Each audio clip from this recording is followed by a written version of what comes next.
And it was the most wonderful thing as I saw the vision of Earth as we rose in the viewing lens. And he said, you know, we have no language problem because we learn all languages through monitoring your radio, your TV, and observing people of Earth very closely through this viewing lens.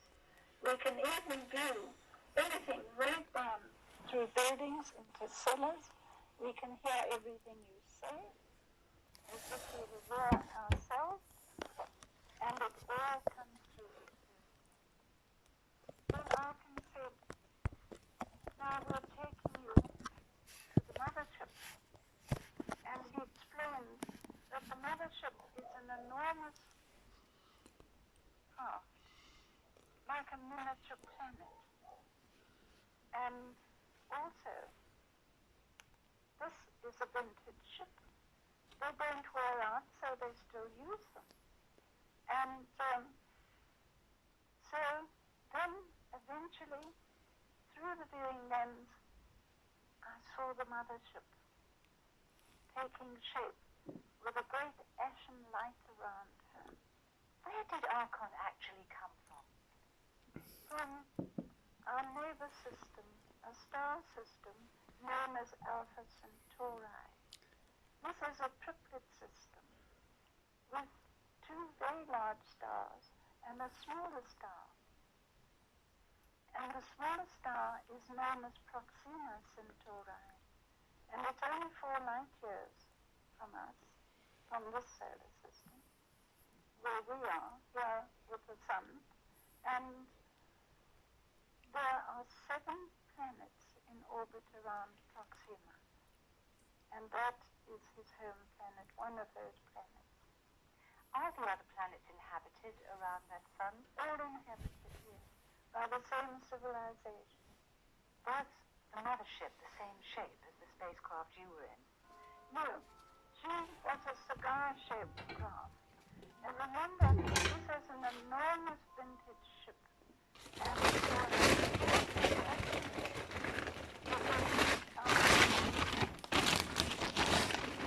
millions of years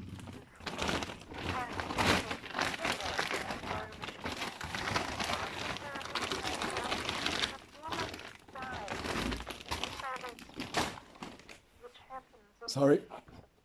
Can you describe the interior? The first enormous room I saw, plants, flowers, and trees actually growing in it. And instead of having carpeting or anything like that, there was the most beautiful blue grass covering the whole floor, about that long. And it had the most beautiful fragrance. And there was even a stream and there was a waterfall. It was a water pool. Must have been very, very beautiful. And there were many people. And because the atmosphere was so beautiful, with a higher oxygen content, and you felt so well and so vigorous. And the details changed a bit. Do you remember what I told you? You must be feeling tired after all this excitement. And there were many people around who came and also greeted me. And I felt very out of place in my Earth clothes. You know, heavy Scotch kilt and jerseys and things like that, and walking shoes. What were they wearing that you felt so out of place? Well, they were in very simple garments, just one garment made of silk. And it just hung in folds. It was beautiful, in various colors. The men and women were both wearing these kaftan-like garments. She's not going to very details. Do you understand, guys? But the men had on a simple shirt type of thing with a round neck, very simple, also made of silk, and just a pair of trousers turned to the knees like knee breeches, and then just sandals, that's all. And they're all very tall. All very tall, very good looking, and very fine looking. And of course, Arkin, he had the most wonderful face. He had a high forehead, high cheekbones, aquiline features, and these really incredible grey eyes that were very compelling and full of love. And his hair was golden but quite white at the temples. And he is, in fact, I knew afterwards that he was at least 6'4", very tall, very fine looking, athletic, an older man, but really his whole presence was something so vibrating, was so wonderful. And all I wanted to do was to get straight into his arms, and he must have read my thoughts, because that's exactly what he did. He took me straight into his arms and gave me a great hug. How long do Archon people live? Do they live to be very great ages? They've been able to overcome the aging process, and they don't go through this awful experience that so many diseases have Baby.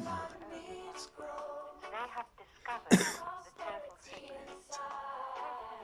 It's a way of living and thinking and eating, and above all, everyone has changed their sleep. So it's total harmony way of being. I'm sure they must have secrets with their diet. Well, their diet consists of fruits and vegetables, and this food is grown in a liquid, scientifically grown. And as you go to pick the fruit or the salad, it simply regenerates itself straight away. So there's no loss, there's nothing to worry about. It's the most incredible way of getting one's entire protein and vitamins instead of getting your protein second hand, as you do by destroying and consuming a herbivorous animal. They get it first hand through this vegetation that they grow. Do they taste like anything like we have on Earth? Well, they have a lovely flavor. It's beautiful. And of course on the salads they have a lovely cream salad dressing, as we call it, that they put on the salads. It's made from natural crushed nuts and Crushed nuts. very different to anything here. It has a lovely flavor. Oat. And of course it's all very naturally healthy too. This not only feeds your physical body, it feeds your brain. Do they ever become ill? No. They have no disease or illness whatsoever because of the advanced medical science. And therefore, there is nothing of that kind that we have to suffer here, because most of our illnesses come from the mind. It is mind over Illnesses come from the mind. We suffer from stress. Stress. We naturally get ill, and there's plenty of stress here. And also, it's environmental. The environment here is not conducive to health whatsoever. Not only because of the variable sun, but because of all the pollution that's going on. Please tell me more about the variable sun. Are we in danger of the sun suddenly exploding and leaving us with a dead planet like Venus was when they fled from there? Are we all right for a good few thousand years yet on planet Earth? We're all right, yes, but you see, the sun controls our weather. And the sun all the time is a natural process, just expands and contracts.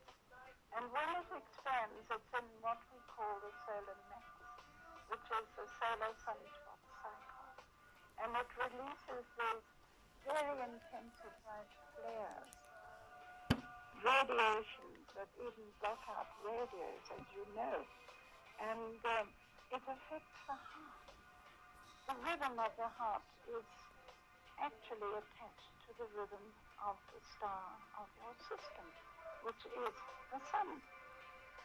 And if the rhythm of your heart goes out in any way into a tachycardia or anything, or rhythmic or anything like that, a lot of people suffer heart attacks at this solar max period. And this is not so with a younger, stable star. So eventually, in time to come, we shall have to leave planet Earth and go to another system. We certainly will, because although we don't talk about evolution, the star is changing, like in all nature. There are changes. And the older she gets, the more she will expand and contract. And she can expand out again in lethal radiation, which of course would simply be the end of planet Earth as well this time.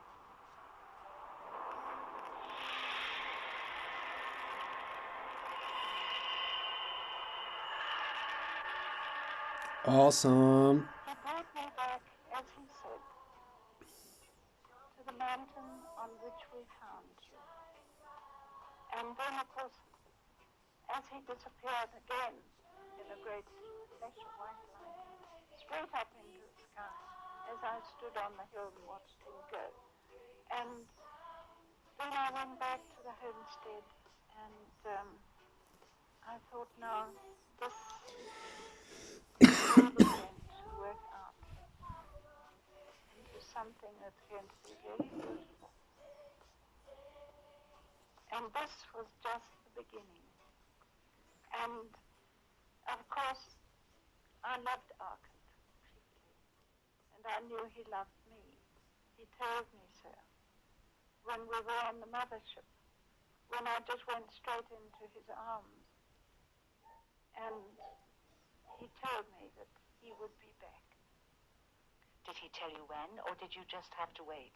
He said to me that next time he would land would be on the high plateau at Katkin, because the Air Force were up, as he called it, up to this trick where he could disappear by simply intensifying the field differential around his ship, because his ship is powered by light in different frequencies, which is electromagnetism, electricity, gravity.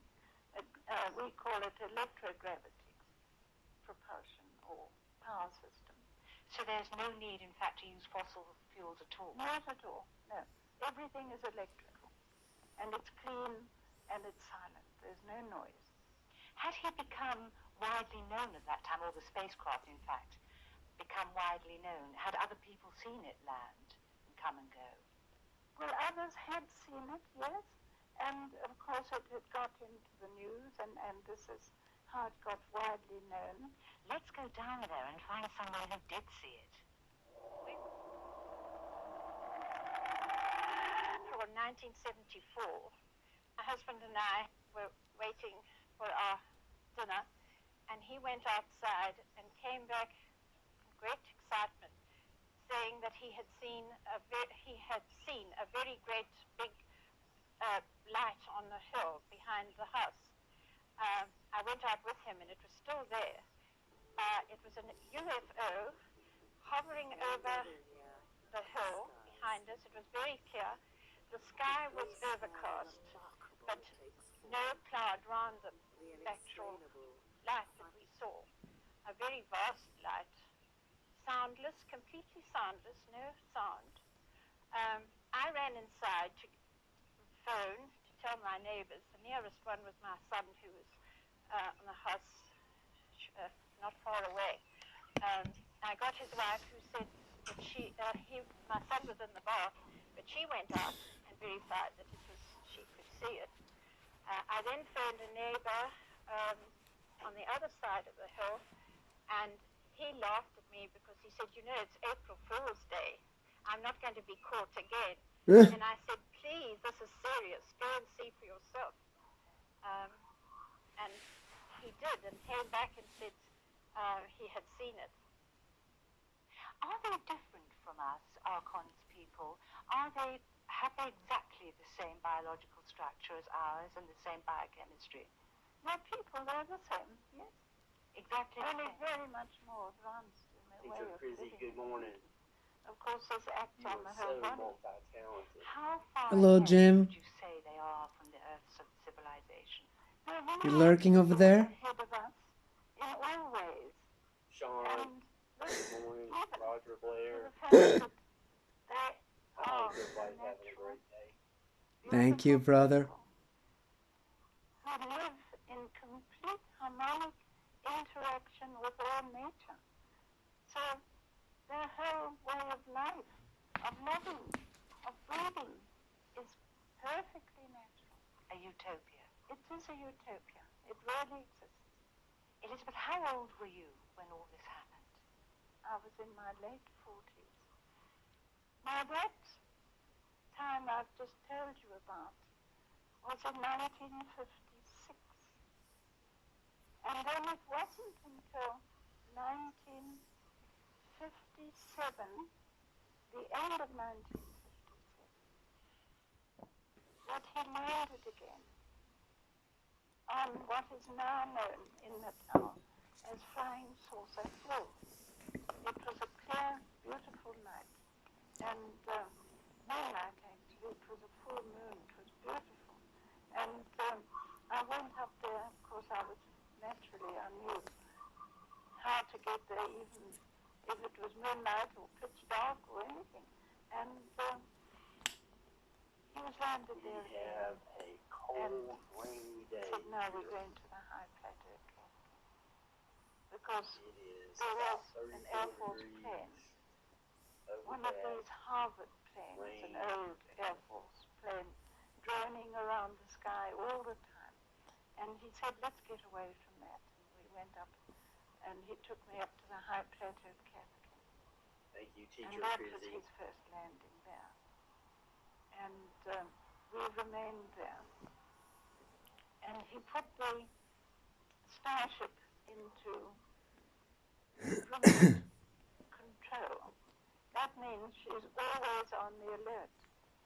And she has because the Air Force was around, we were able to be there undisturbed for a whole day. That must have been wonderful. The whole following day we were there undisturbed, yes. It was wonderful. And at what point did you actually conceive your son? Was it round about that time? It was at that time. We were landed on the high plateau, yes. And you knew even then that your son would never live on planet Earth with you? Well, I knew that Arkin would Holiday never allow. shopping. And he knew, too, that we would have a son. Yes. That must have Lucky been very hard runs. for you. A very hard decision. Good day. Well, I was able to be with them when I remained on the farm while I was pregnant, in the normal period. And then Well, when I I only was have ready to give birth, Sonia. Arkin Hello, came for me Sonia. That's my wife. Good evening to to you. the home planet. And James, that's my wife. Not that Sonia, but I don't know why you look Sonia. his older brother was there as well. And at this time, Sonia, when I thank was you so much. due to give birth, I hope you're And, having a great day, young lady. he took me in very And quietly. are Of the course, I've fires gone out? up Have they put out the I fires didn't in walk. the I've gone up buildings the there? track, there's a farm track there, and I've taken my MG motor car and gone up there Okay. and waited for Arkin. And when he came, he landed, and I said, what about my MG? I can't leave her out there on the hillside. So he simply focused the light ray on her and drew her into the hold underneath the starship. Well, I'm doing pretty Now, good. I this got light one ray little problem is to solve. anti-gravity too, so he was just able to Seems that the powers that be did not put her like in the hole. use There was the no spine problem at children. all. Very convenient. So, Well, as that Arkin little, said at that time, bump in the we road. don't have antiquated transport like this on our home planet. And of course he laughed. He had an incredible sense of humor. And then he sat me down Oh, thank you, Sonia. starship, where of course I was completely relaxed. The atmosphere was so lovely. And of course there was Harbin there, and of course Theron, who's he's actually the navigator. And of course they navigate through the mind, which is instantaneous, and from one star system to another. And he sat me down in this very comfortable position and put my head back to rest.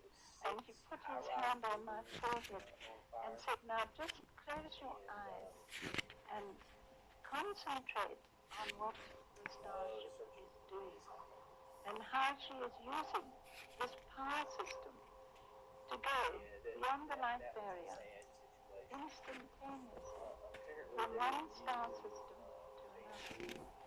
Because remember that you're going with her and you're a part of her, and you can't leave your mind behind. The man has to go too, and you must know what she's doing and how it's happening, how in the higher physics this is achieved.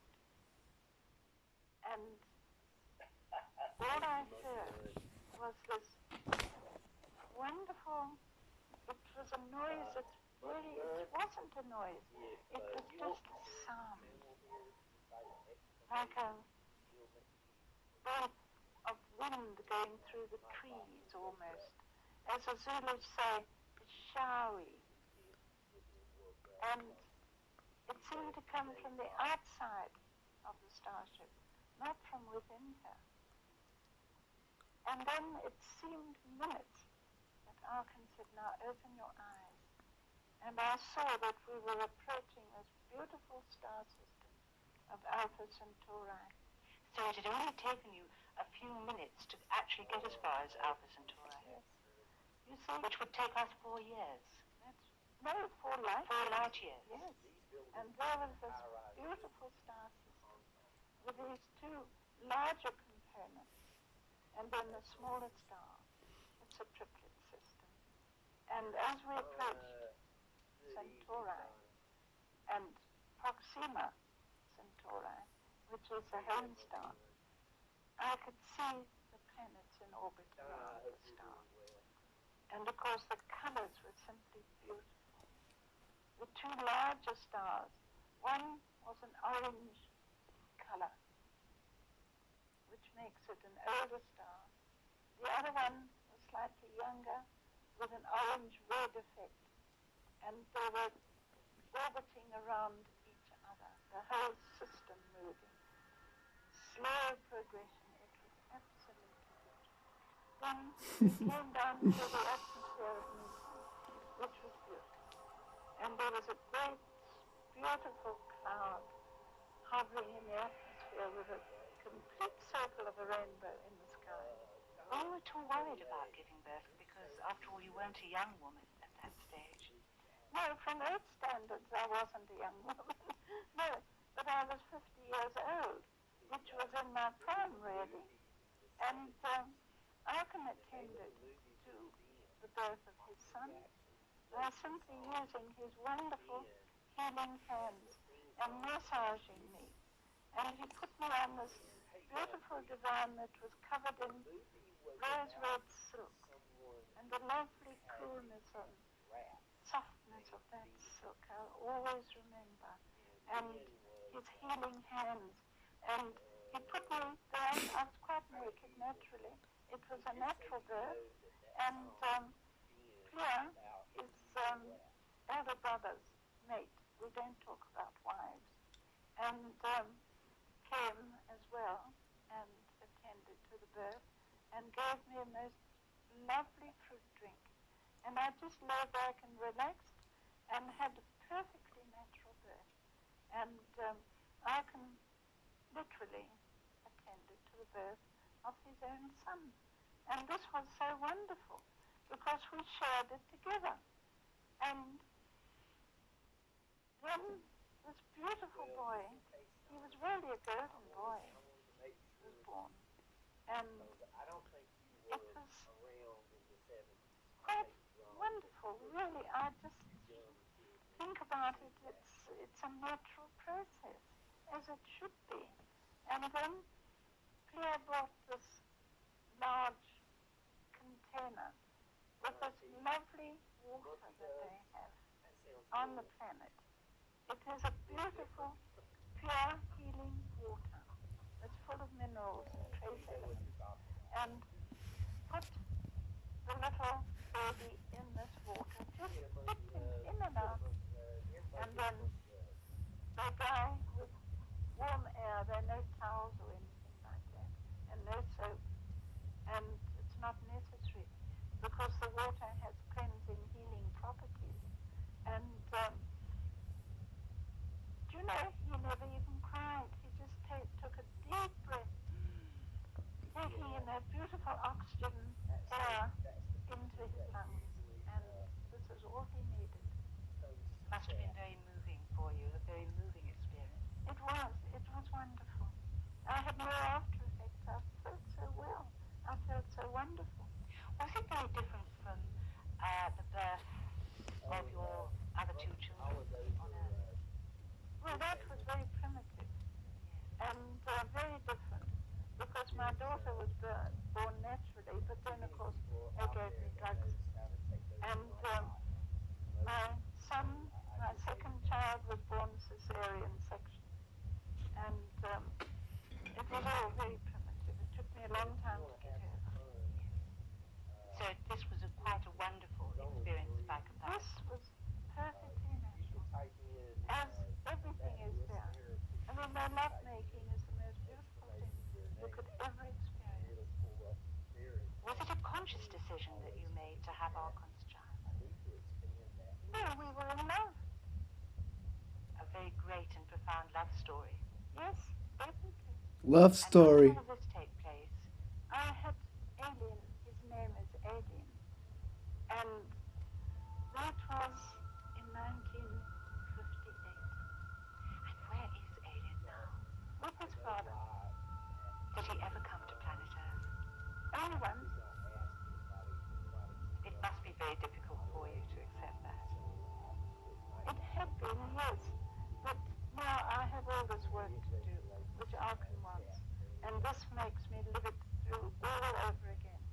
The planet itself, what did it look like? A beautiful planet, that everything is quite natural and vast seas, beautiful land masses, lots of trees and beautiful vegetation. And the sea, of course, is very beautiful, really sapphire blue, and the skies are so lovely too.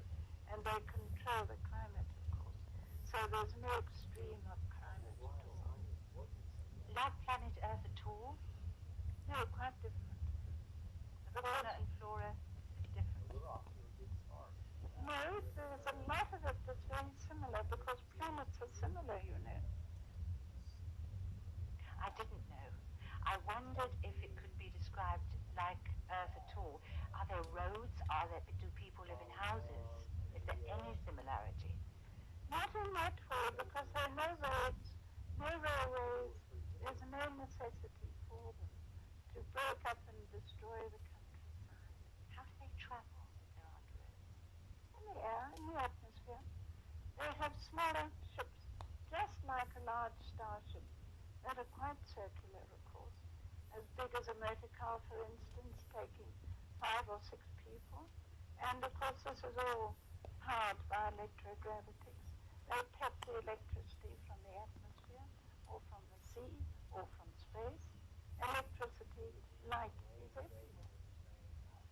I can see our technology is in its infancy. We have a lot to learn. And do they have money as we know it? There's no monetary system. It's not necessary because there's an abundance of everything. There's no shortage and there's no overpopulation because they simply move out to other planets, take over other planets, prepare them for human life or animal life, and there's no shortage of anything. You just said animal life. Now, I would dearly love to know what their animals are like. Do they have dogs and domestic animals as we do? Well, they take them. A lot of them they've taken from Earth, for instance. And instead of having zoos as people have here, where they shut these poor creatures up. They take over the whole planet and prepare it either for carnivorous creatures or herbivorous creatures, and so they farm them out onto other planets. A question I long to ask: have many other Earth people been to this planet or to that system at all? They know of it, yes. But apart from yourself, do you know anybody else who's been there? Not to meet on, Not to meet on. Do you think it will ever be possible for us to do so? Oh, yes. Once we have advanced in mind and culture and care and love above all. What is the religious philosophy on Archon's planet? Well, they live their religion. They don't just think it. You see, they have a complete harmonic interaction with all nature. And light It's 10 minutes to go, guys. all creation. Therefore, God is light, light is God.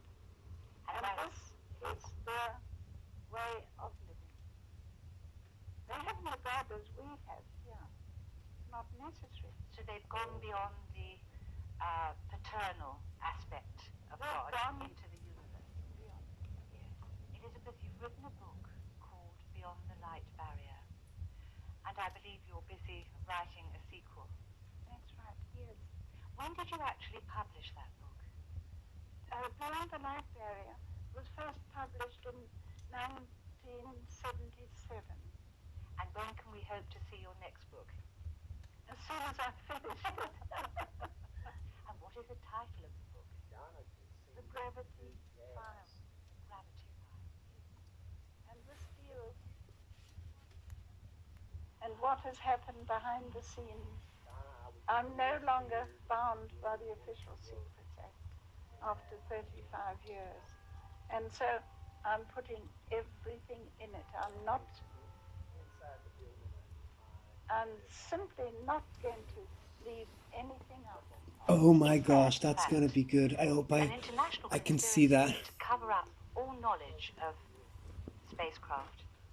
Oh yes, definitely. Very definitely. There's a complete international cosmic cover-up to keep all information from the world, the public in general. This is very definite, and it is above top secret. Elizabeth, you obviously have a mission here on Earth. What is the nature of that mission? It's a very wonderful mission, and it gives me a great pleasure to do it, because Arkan asked me to do it, and that is to inform people, to tell them, to write books, to appear either on television or to get my story into newspapers, magazines, and to lecture to schools, particularly a lot of young people, so that they grow up with this knowledge in their minds of what's going on out there in space and what is to come and what will happen. There is a message from Arkan civilization, and that is one of hope for planet Earth and its inhabitants.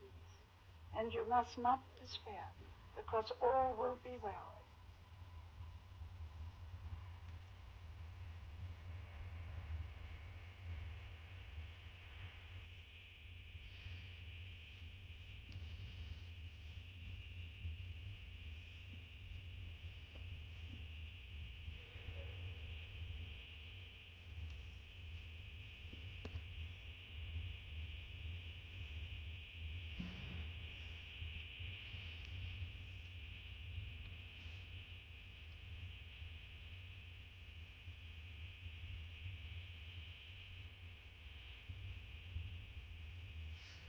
Beautiful, guys. Hope you enjoyed it. John P. loves you, my people. I may have a copyright on this I don't know how I'm gonna do this. I should have pressed the pause button once in a while. So I don't know. Let's see how it goes, guys. Maybe it's an old video. Let me see. It has 8 years. So there may be no copyright. I don't know. Hope you enjoyed. John P loves you.